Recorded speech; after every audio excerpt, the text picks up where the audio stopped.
Something I'm going to try is planting the garlic seeds off the top of the garlic. Now these little pods obviously grow on the top of the stems as they mature in the ground. Now I've already dropped a whole heap of these over the first roughly 3 metres of garden bed.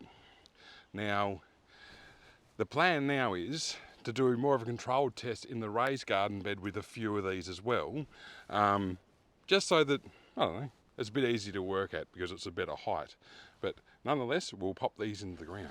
Rightio, so what I've done is I've broken up the soil a bit, and I've also mixed in some of my nitro char in there, which is basically my own homemade charcoal, mixed with my chicken manure. And well, I'll wet that down a bit, and then I've got that big bale of wheat straw that I'll then generously apply to the top once I've sprinkled the garlic seeds down. That's definitely gooey enough now. Yeah, we'll go get some more garlic seeds. So I'm not actually that worried about how close together these seeds are. I'm just going to sprinkle them in any old way. I'm not stressed at all.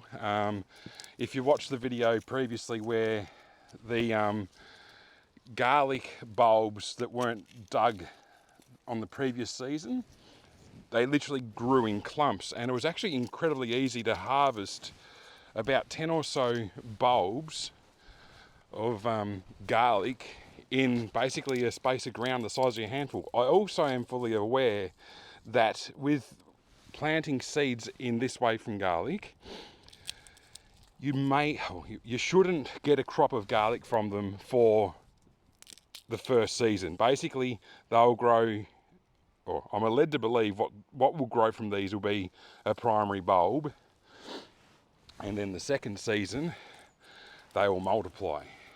So anyway, that part's done. Now we'll spread some mulch. So yeah, the mulch is spread. We'll wet that down as well.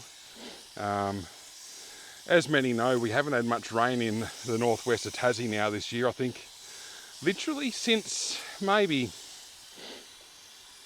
January. Here where I am, we've only had about 50, maybe 60 mil of rain. The lawns, I haven't cut the lawns since New Year's. They're a little bit untidy around the edges, but it is so dry. It's crazy, to be honest. I was surprised there was still a bit of moisture in this raised garden bed as I was digging and turning the soil. I was like, that's actually not too bad still, but yeah, it's definitely dry. So I'll be out here giving these a bit of attention every now and again. Garlic, from my experience so far, doesn't need a lot of attention. Just, you can basically plant it and forget about it. Obviously, if you show it a bit more attention, you may get better yields, but take it as it comes, trial and error, and learn as you go. That's the way I look at it. Yeah, that's got the garlic planted, both in the garden and in the raised garden bed.